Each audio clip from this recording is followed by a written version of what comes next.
Welcome back to The Human Perspective. Today we're going to be speaking with Nic Novicki, and I'm going to start out by asking him to explain to us who he is. Hey, how's it going? Thank you so much for having me on here. My name is Nic Novicki. I'm an actor, I'm a comedian, I'm a producer, and I'm the founder and director of the Easter Seals Disability Film Challenge. Look at that, a flyer right here. It's a weekend film competition where over the course of a weekend, participants write, shoot, edit, and submit a 3 to 5 minute film based on an assignment that we give out that has somebody with a disability in front of or behind the camera. You get involved in this. So my background is, I went to business school. I started speaking and doing motivational speaking when I was a kid, but I would always open with a joke. What's your disability? I'm a little person. Okay. People can't see that. Okay, see, I'm 3'10". And ultimately, though, I was always good at comedy, I guess. So my first week of school, started doing stand-up. Kept doing stand-up.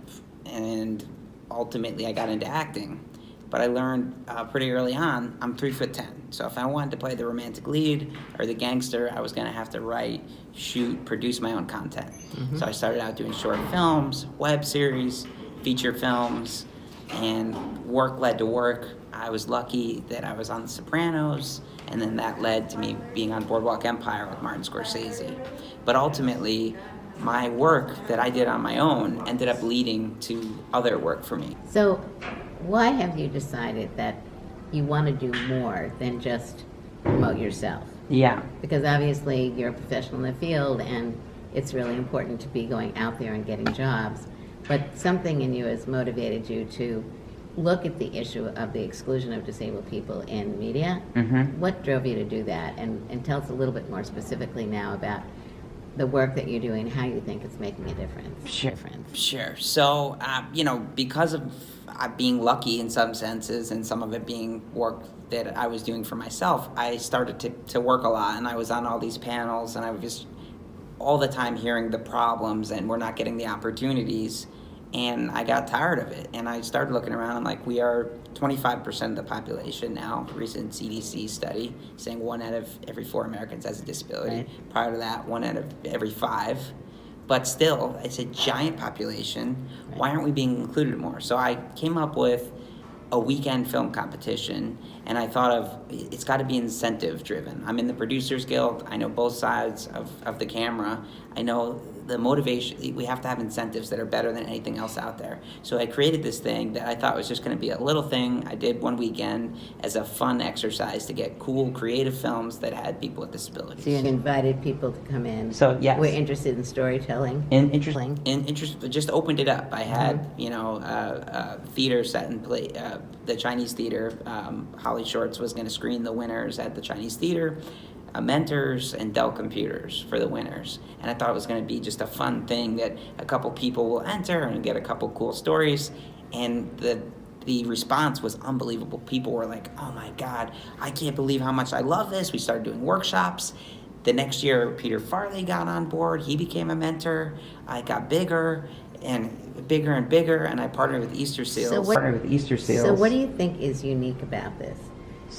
Is it that you're able to get enthusiasm from people who at least aren't disclosing that they may have a disability, hidden disability, or professionals in the field, being able to link up with disabled individuals who have talent and working together? Is that like helping create something unique? First of all, people with disabilities want to just get a chance to be at the table. And this is one weekend. This gives a deadline. This gives an easy blueprint for people to get involved. And it's a manageable thing for anybody to do. So if you've never wrote or directed or produced or even acted, you can do this. You can put together a team. It's attainable. Now with DSLR cameras, with smartphones, with home editing software, anybody can make a project. And I think people outside of the disability community we're artists. People want to tell stories and they want to include people. Why do you think storytelling is so important? I think really when you're able to see yourself authentically, it changes perceptions. It changes the way people see disability. Ultimately, myself being a little person, seeing Willow as a kid was a big deal. You know, I was like, wait a minute, I could be a warrior, right? You know, as a little boy. It's like, it's cool, you know? I mean, a lot of times we're just not seeing ourselves, and when we are, it's not authentically told. Now with this, we're seeing for the first time people that are not just actors acting, we're seeing actors with disabilities writing, directing, producing. And we're also seeing, now we have Oscar winners and Emmy winners that are taking part in the Film Challenge. A lot of these people have never worked with people with disabilities.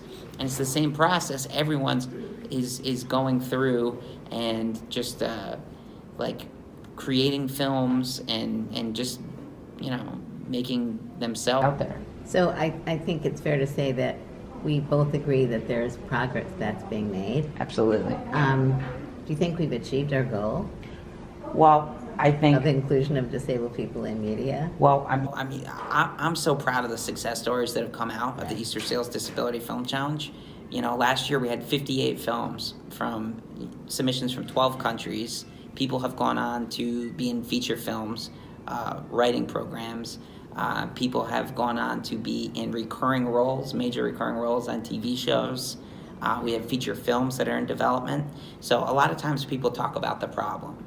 This is a tangible solution to it. I'm not saying it's the ultimate, but this is something where people cannot just talk about it. If you register, and you have to register by April 3rd, I don't know if this is out before. If it's out after, then watch the films. Go to disabilityfilmchallenge.com. Next year. And you can apply next year when we open up registrations. Or whatever city you're in, this is the cool thing about it. We're getting reached out by film festivals, Academy Award qualifying festivals are saying, hey, can we screen your films? Can we do a panel? Can we do something so the finalists screen? So there's opportunities we do at Heartland Film Festival in Indianapolis. We do Bentonville Film Festival in Arkansas. The Newport Beach Film Festival is where we're announcing the finalists. You know, so, and then Sony Pictures will be hosting our award ceremony. So what's the message you want to give to our audience? For both disabled viewers and non-disabled viewers. An artist, you need to create. You can't just say, I want to just be in the Titanic. You have to put some effort forward.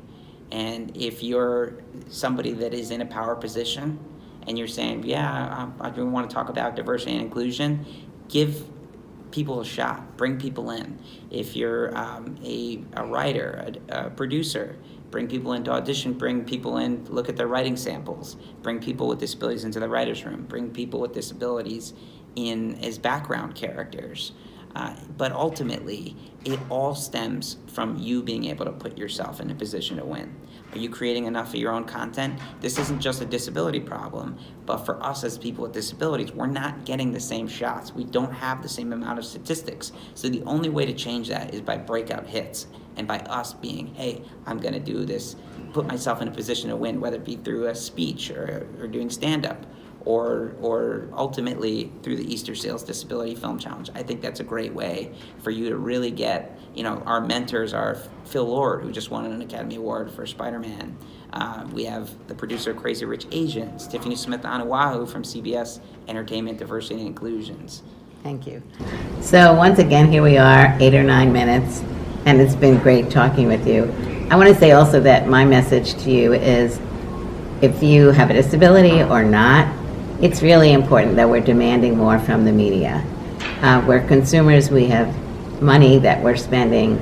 We need to make sure that the industries really understand why it's important, as the way Nic has been discussing, you know, letting us see ourselves, letting families see other people with disabilities, just the storylines being accurate, that will really help over time change our culture.